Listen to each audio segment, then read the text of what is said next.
All right. Welcome. Hello. And thanks for tuning in to learn a bit more about the first four things you'll want to do when you're setting up your workflow for the all new H4000 Essential. I'm Skip Levins. I drive product marketing, especially for StoreNext and CatDV at Quantum. And I'm going to take you through these four steps to help build a great workflow and get up and running with the H4000 Essential. And the four steps are actually pretty simple. So, we'll talk through the steps and then show you lots of the system in action, putting all this into action. So at the end, we'll have time for Q&A. So let's hop in. Now, first of all, you may ask, what's the H4000 Essential? So if you haven't heard or don't have one yet, the H4000 Essential is an all-in-one storage and asset management solution built on StoreNext and CatDV, and it's specifically built and pre-configured and ready to use for independent content teams of, say, up to 10 users. It allows you, excuse me, it gives you 48 or 96 terabytes of storage to start. That expands all the way up to 378. And it's built on StoreNext, the StoreNext file system that is in use by some of the top brands and content creators in the world. And it's built on CatDV, the leading asset management platform that lets you work with your content as a team. So when you take both of those technologies together, build it on the H4000 Essential platform, you get the H4000 Essential. So it's a very inexpensive, easy way for a team to adopt the best of StoreNext and CatDV. By StoreNext, we mean shared storage. All of your storage is available over SMB and NAS. The team put content onto the system. It's immediately available to the rest of their team. Or you can use Quantum's DLC connections for those of you familiar with XAN. So every user can immediately mount the storage and start together moving content onto the storage.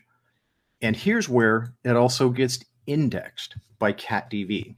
StoreNext and CatDV work together, and StoreNext lets CatDV know that there are new files on disk, and that CatDV now needs to go build proxies, thumbnails, film strips, and pull out all that good metadata in the file. Then all of your team's content is available in a searchable interface that you can then go tag and mark up and move your content along all the way throughout your production. And again, you can edit directly on the system in HD or 4K, but for more capacity and to support larger frame sizes, add more expansion systems. So these are simple SAS connected expansion systems with more hard drives. They expand the storage capability of your H4000 Essential. That'll take you all the way up to 384 terabytes. And you don't need to only have content all the time on your H4000 Essential. You can archive it off to S3 compatible storage like ActiveScale, Public Cloud, Backblaze is another good option. And you'll keep a reference to all of your content, whether it's on your H4000 Essential and that other cloud storage.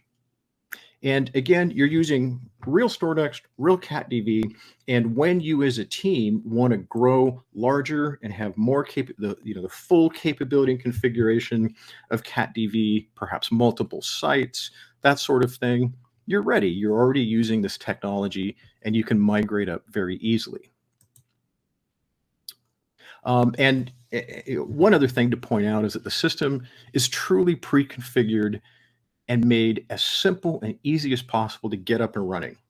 When you order your system, your integrator will probably drop it off and set it up for you. But if not, all you have to do is open the box, follow the instructions, rack it, connect the cables, power it up, follow a form-based setup, and you're up and running.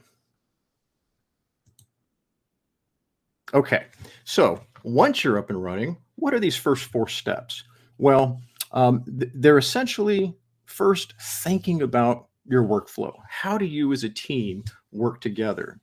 Next, get all your content on the system. 3, use the system. And then 4, as you use the system, you might find that you want to fine tune your workflow. So let's talk about these quickly and then show you. So first of all, you're thinking about your workflow, you're planning ahead.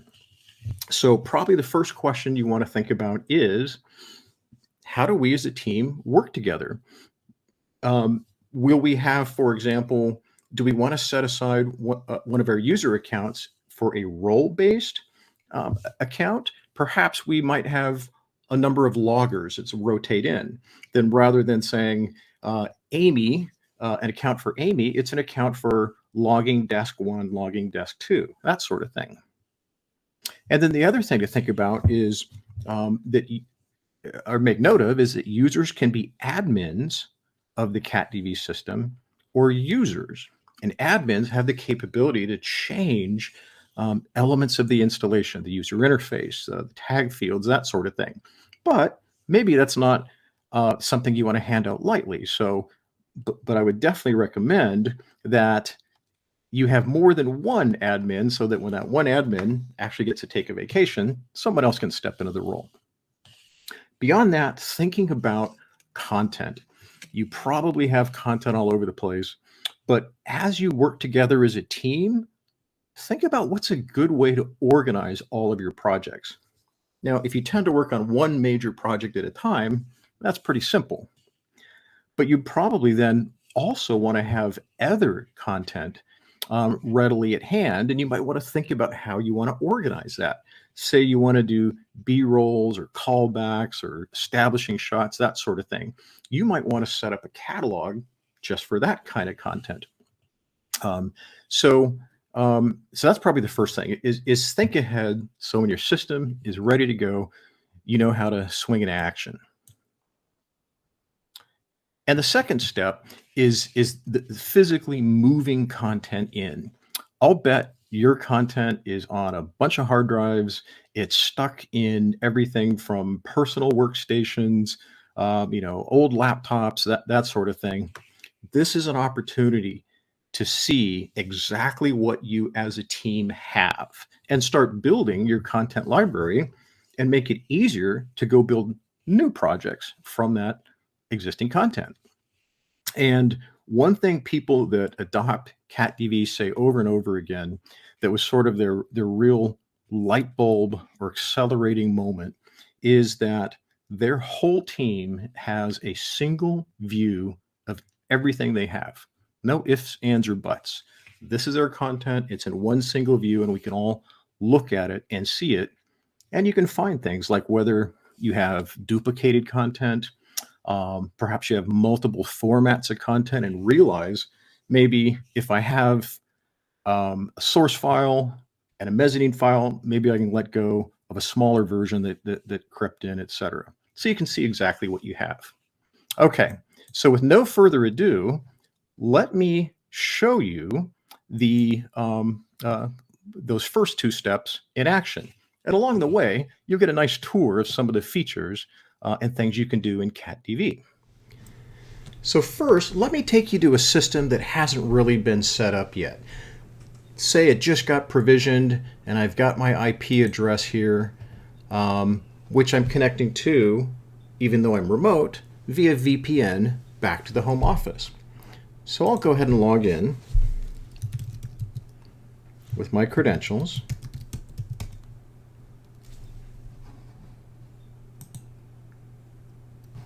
And I'm taken to the StoreNext user interface for H4000 Essential.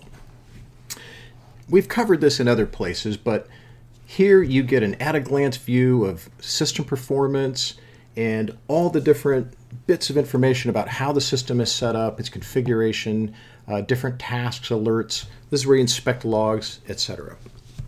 In our H4000 Essential, we have two controllers. So we have a failover storage environment, and we have catdv running on the lower controller. Now, when you first set up your system, you were asked to provide a number of IP addresses, and this is what you'll set aside for the StoreNext interface itself, .1112.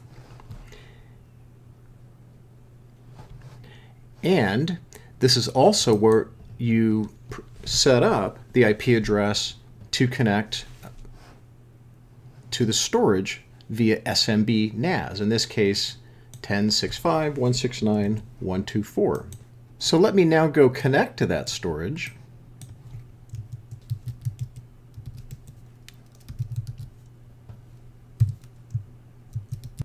And as expected, it shows up on my desktop as a network volume. Everyone on the team can see, mount, and share this storage. And as you'll notice, there's nothing in there.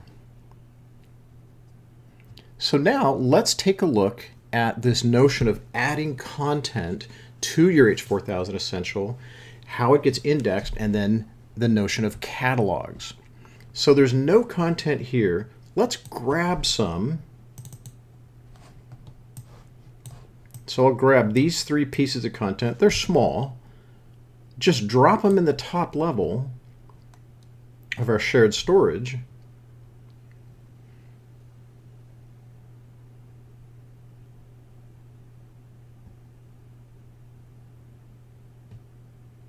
And now they've copied over, and the whole team can, of course, use them when they're also connected to that same storage. Now, let's take a look at catdv as it sees and indexes that content.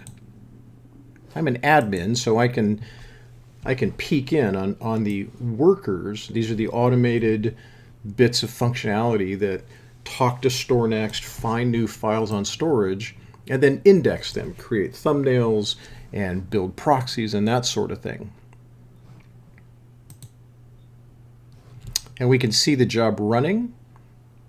And if you were really fast, you saw it say publishing to top level. Let's go take a look at what that means.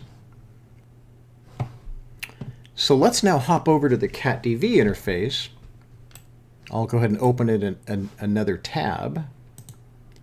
And sure enough, I've got a catalog called top level, sort of a default catalog if you don't specify your content organization on your shared storage volume. So it's called top level, and inside, as you'd expect, are the three files I just copied in. Now, it's much better, rather than just copying content loosely into this folder, which obviously you can do, is to go ahead and organize content by what makes sense for your team. So let's say this is part of a project, and we'll call it the Smiths account. Then we'll grab this content and move it into that folder.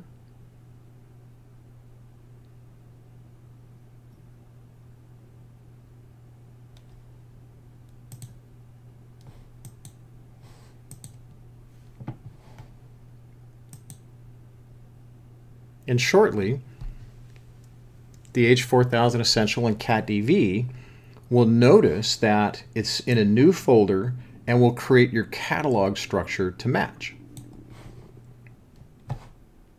And here we see the worker noticing what's happening, and it said publishing to new catalog. Now, hopping back over to catdv, refresh, and we're left with this catalog project Smiths. So that is how cataloging works on your new system. Okay, now let me take you to a system that already has content on it. It's already configured, and I'll show you how I did all that. First, I'll log in with my StoreNext admin credentials.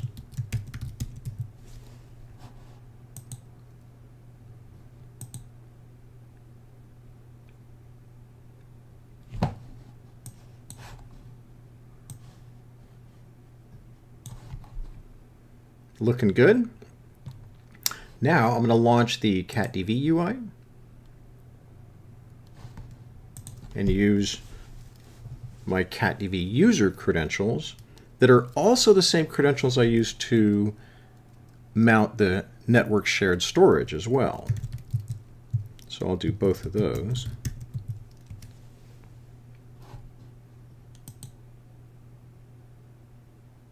As you can see, there's a lot of content already on here.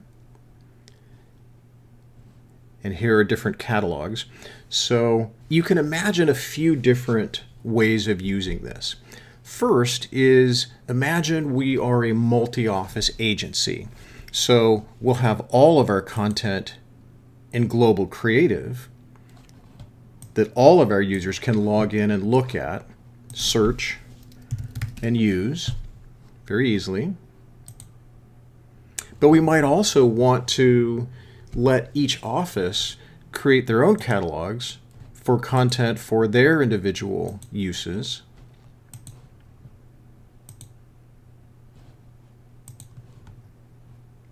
Or we might want to have subcatalog for individual projects.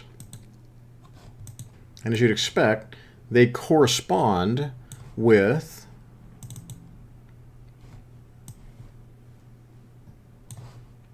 content on disk. And I'll just organize it by folder so you can see what's going on. So I've got hundreds of pieces of content, but notice inside Global Creative, I have these folders that have content inside. So you can see this catalog and subcatalog notion in action. Everything inside all of these catalogs is available when you select and search within Global Creative, and then you can narrow it down by these individual subfolders and subcatalogs. Okay, so that was a pretty thorough grounding in catalogs, subcatalogs. You may have noticed that while I had them organized as for a multi-office installation, I also had one, say, for a corporate video organization where you might want to organize content by function. So I had one catalog for bumpers, another one for sounds, etc. Okay, so how about the next two steps of getting set up? Let's take a look at those. So largely, it's about your team has this fantastic tool to pull all your projects and all your collaborative work together. And so now it's time to put it in action. So start using it. Use good workflow practices. Ingest to CatDV as soon as you can so that everybody has access to it. And now, even if they're not sitting next to you, other people on the team can do their logging and grading and selection and commenting, etc. And finding content is a lot easier with a couple of great features built into CatDV, searching, basic search, but also building your own smart folders and things like clips, clip list, subclips, and even installing connectors directly from NLEs like Final Cut or Adobe Premiere Pro. And I'll show you very quickly a little bit of each of those. And the last one, the last step is really all about all the ways that you can customize your interface. You can add new tagging fields. You can reorder the panels in the presentation. You can select new metadata fields from your content. And in other words, really fine tune how the system works exactly the way your team wants to work. So let's dig in and take a look at those now. With CatDV, you get a tremendous amount of functionality, very intuitive right out of the box. Searching for any field for content that's already been logged or edited or anything about the file itself. I usually like to make sure that there's fairly descriptive file names when I ingest content. So right out of the box, I get things like city, boom, here's all these files that have or say city in the file name. Not only can you search, but you can do things like add markers, Add an event marker. We don't have categories of markers defined yet.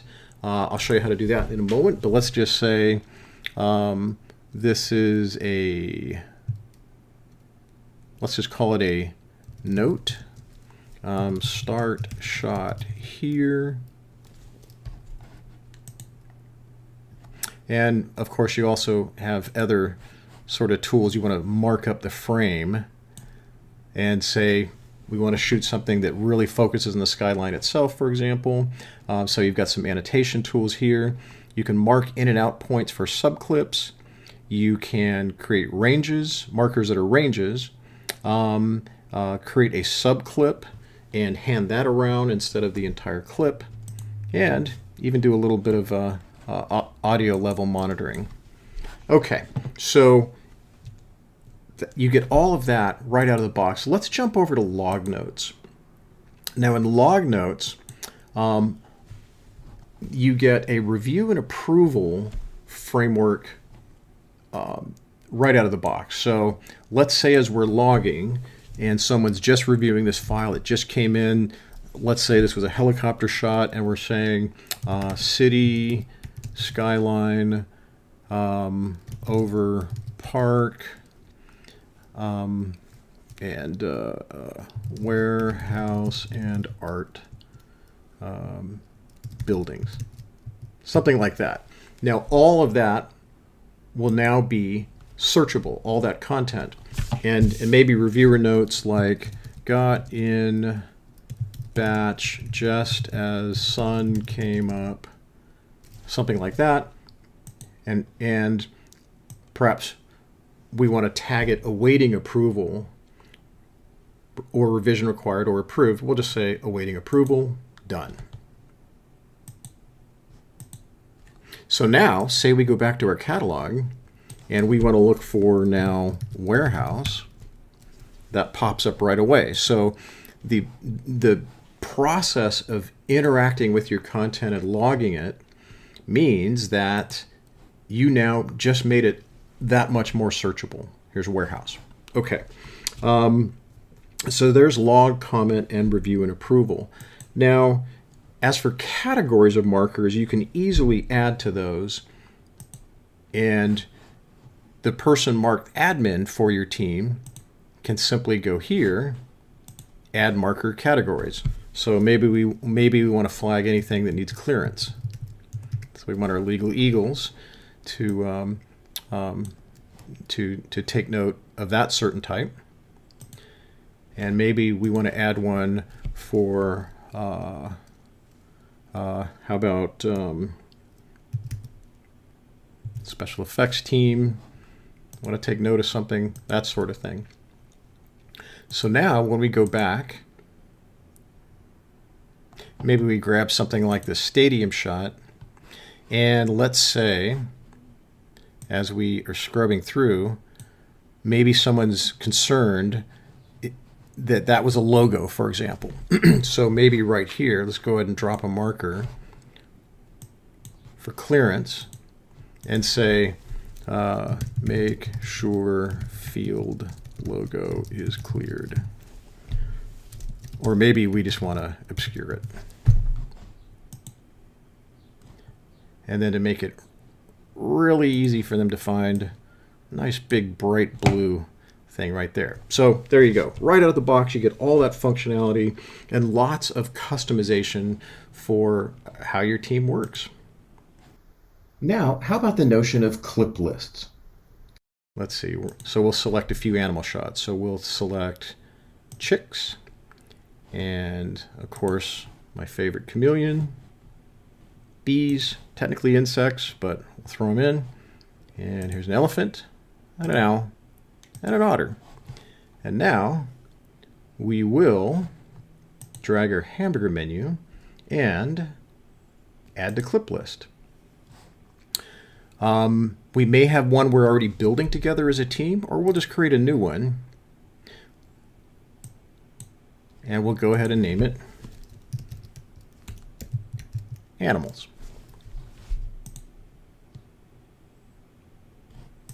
And now, when I go down to clip lists, I've got a new one called animals.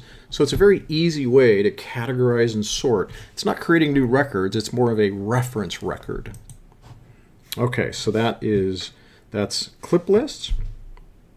Okay, how about smart folders? So smart folders are a way to automate common searches. Let's say we want to find non-standard widescreen content in all of our content. So great candidate for a smart folder. So we'll create a new one, and we'll just say not 16 by 9. And note that you can make it private to yourself, just for your user account, or make it available to everyone. And now you can add almost any term available to CatDV when looking at or inspecting your content. So let's say aspect ratio, let's say is less than 16 divided by 9. Let's try 1.77 and take it for a spin. And sure enough, instead of several hundred pieces of content, I get things like Photoshop files. And this one kind of looks widescreen. Let's go ahead and inspect it. And sure enough, it was shot 3:2. And of course, this TV clip is good old SD or less, 1.37. So there you go. That is how smart folders work. So another great way to integrate CatDV into your workflow and connect to your H4000 Essential is by adding the CatDV panel to your Adobe Premiere installation or the Final Cut Pro extension for CatDV in Final Cut Pro. Now to get those, go ahead and browse to the quantum.com service support, downloads and firmware, CatDV. Scroll down the page until you see the workflow extension for Final Cut Pro and the CatDV panel for Adobe Creative Cloud. So now that we've installed our CatDV extension for Final Cut, and there again, you download a disk image, you get a nice README document that says double click on the application and it will install and configure the panel, the extension. Here's the application, just copy it to your applications folder. And that's really about it. So the next time you launch Final Cut, you'll have this new menu bar icon. So without leaving Final Cut, I click on that and am brought to an interface of CatDV. And here again, you pick catalogs and start browsing and picking content. So let's say that we are working on our project vacation spot. And now I want to bring in, let's say, this countdown piece right here. Okay, so I could simply copy these to my Mac and then copy them to the timeline, or I can click, scrub, click, hold. I get a film strip icon. And now I can drag it onto the timeline and place it. See if I'll move it to a place where you can see it a little better. And there, it connected the raw and the source files and added it to my timeline. Now I'll come in and add a second clip. Click, drag, I get my icon, I'm still holding down. And behind the window here, you can see it adding it to the timeline here. Let me move this window and I'll show you again. There you are. So there's my clip dragged into the timeline. And once it's hooked up the raw and the proxy versions, it now just drops it into the timeline. So now let's see what it looks like inside Adobe Premiere. We've installed our CatDV Premiere panel. I fired up a new project in Adobe Premiere, and to bring up the extension, let's now go to Premiere Pro, Window, Extensions, CatDV, and on first launch, we get a pop-up of this window. Let's go ahead and log in.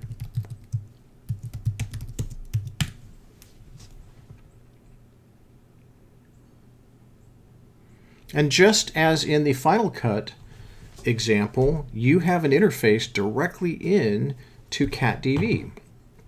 So here's all of our content. Let's go ahead and browse through catalogs and find our vacation spot catalog. And let's actually very quickly, before we do that, I want to show you that you can dock this panel, which is kind of a nice option. If I'm going to be using it primarily, yeah, I'm going to drop it right there. So now it's a more embedded experience inside Premiere. Okay, so back to our project. We're inside the right catalog. Let's grab a piece of media.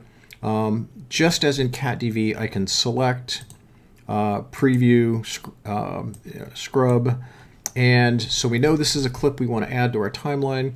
So select it, import, and now behind the scenes it will connect to the storage volume and make sure that it knows where the source and the proxy versions are. So we'll give it a second while it imports the files, sends it to Premiere,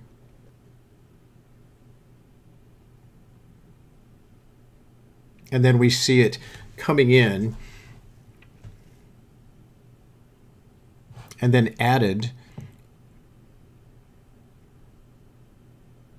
down here to our project. Updated the local metadata. Cool. Now drag it and drop it, and we create a new sequence, and away we go. So I can keep doing this for all the content I want. Now, one other thing you might want to do with your project is select the menu. I could check in project. So what I'll actually do is check in the Adobe Premiere project files into CatDV. I want to check one thing here quickly, though, and that is make sure that Use CatDV to manage shared Premiere projects is selected, and go ahead and make use of my local cache. Looking good.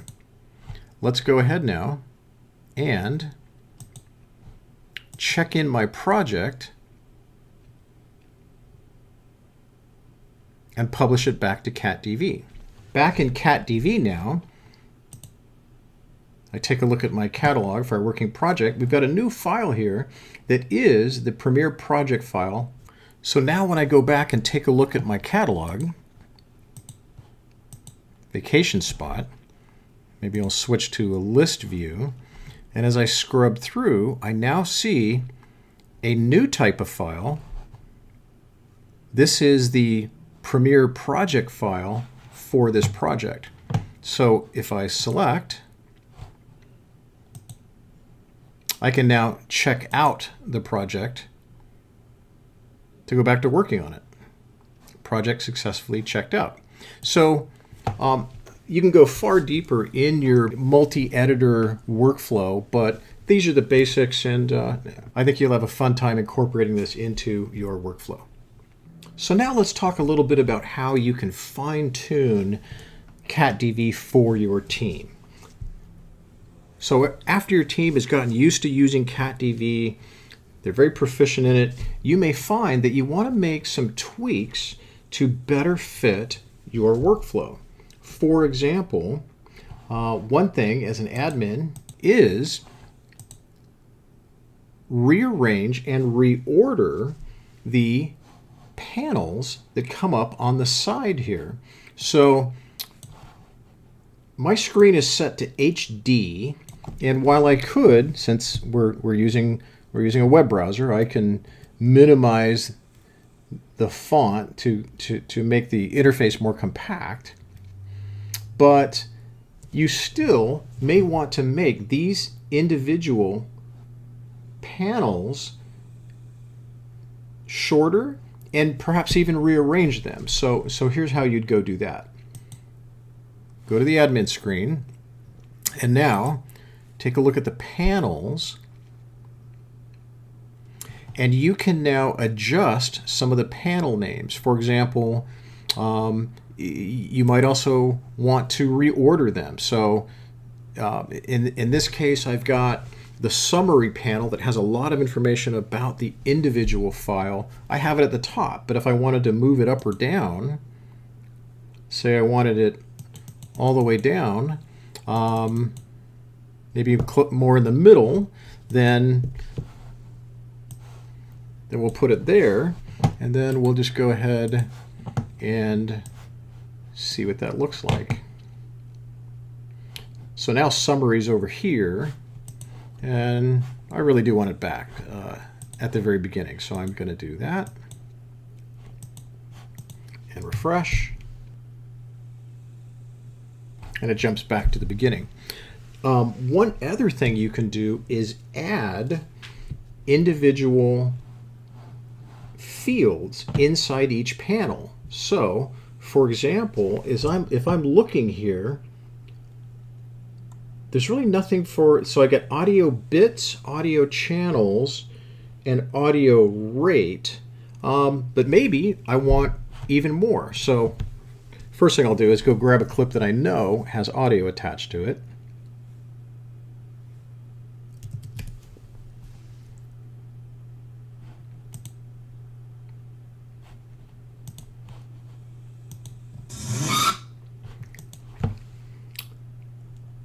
And here we've got lots of information about the format of the video. There's audio, but maybe I want to rearrange or have more audio information here. So here's how we do that. This is the summary panel. So let's click Summary panel, and let's go find, out of all the available fields that are either built in a CatDV, clip-related fields, catalog-related fields, media metadata fields, import source metadata fields. So you can have kind of a dizzying array of items you could add to your panel to customize to your workflow. But in this case, there really are a ton, but I'm looking for one called audio. Here we go. A built-in field called audio. And I'm going to just move it over to my panel. It automatically went to the bottom. I'll actually let it slide on up, and we'll put it next to the other audio. In fact, we'll put it first. Okay, done. To see the change, I refresh. And now I've got this new audio field that encapsulates a lot of information. It's 16-bit, it was encoded little endian, it's 48 kilohertz, it's in stereo at 16-bit. I like that. And if I wanted, I could even take these other two panels out to clean up the interface. But that's exactly how you would customize each of these panels. So now let's talk about another way to personalize your interface. Let's say we want to make things a little easier on our loggers. So we could have them go ahead and enter notes that, again, would all be searchable inside the interface. They can be freeform, for review and approve, that sort of thing. But maybe, say we have some volunteer loggers, we want to make things easy for them. And so one of the things we could do is add a checkbox, sort of a pick list, so that a logger could very quickly click, pick on different subject types, and now we can very easily put together lots of clips that do that. So you've got a lot of tools to do that. So to do this, go to your admin interface, fields, clip, user-defined clip fields, and let's add a new one. So clip fields, let's call it subject type checkbox.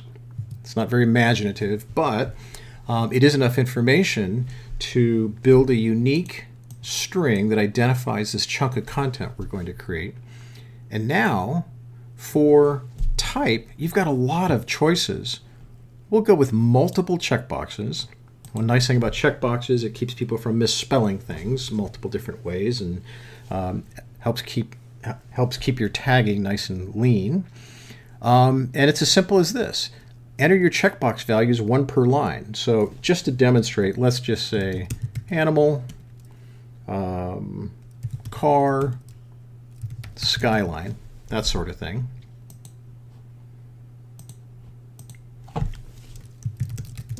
Simple checkboxes for content. Okay, so now we've added this little chunk of content. Now let's go to our log notes extension, or panel rather, and customize it to show that new field. So here's how we do that.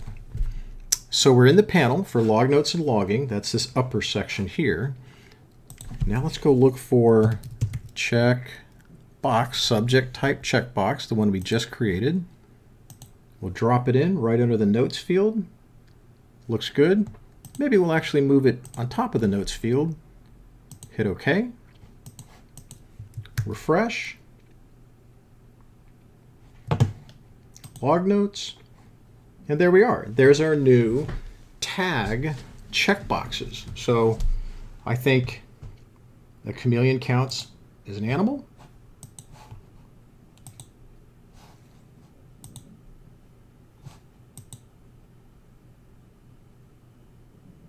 And now it's very easy to go to all your different clips that you're logging and tag them very simply. And then, of course, if we search on keyword or tag animal, here's our two new clips tagged animal. So there you go. So that was quite the whirlwind tour of a lot of different things you can do inside CatDV as part of H4000 Essential. It's really a great way for a team to get working quickly and then very easily fine-tune it for how your workflow is evolving. So let's just sort of bring it on home now and say that these first 4 steps after setting up your H4000 Essential, I hope make a lot of sense, and they help show off the capabilities you have to work together as a team, to think about how your team works together, roles, responsibilities, who logs in from where, how to organize your content based on how your team grabs it and uses it, organizes it on disk, which automatically gets indexed, and then as a team, how you build it into your ongoing production workflow so that you're all as efficient as possible, you're making the best use of your tools, and then you can very easily fine-tune and adjust your workflow down to the panels and the interface and how everything works. So with that, I would say that we're open for any questions. You can contact me at skip.levens@quantum.com. If you want to see another piece of CatDV demonstrated, happy to do it. And let's just give it a moment and see what kind of questions we might get. Let's see. As far as okay, there was so someone asked, when I was dragging content in on Adobe Premiere, they noticed that the clip background turned, I believe it was orange, and that's usually the notice in Premiere that it can't find the proxy, or some part of it's offline, but then it went away and came back. So yes, that what that was doing inside Premiere, the panel was actually was double checking that both the source and the proxy files that are out on your shared storage volume were hooked up, linked up, and live, and Premiere knew where they went. So one which another question that kind of follows is, where are the proxy files stored? They are stored in a hidden directory on the storage of your H4000. So what's visible to users that mount it is the source file, but the system itself in hidden system directories maps out the thumbnails, film strips, and proxies, and and uh, and in fact, if you inspect any piece of content, you can then sort of see where those live. So the answer is, it's all on your H4000 storage, but overall, it's designed to be simple to use and fast to get started. Um, um, and I really look forward to where you're going to take it and what you're going to do with it. So any questions, skip.levens@quantum.com. Let me know what else you'd like to see. And thanks for tuning in.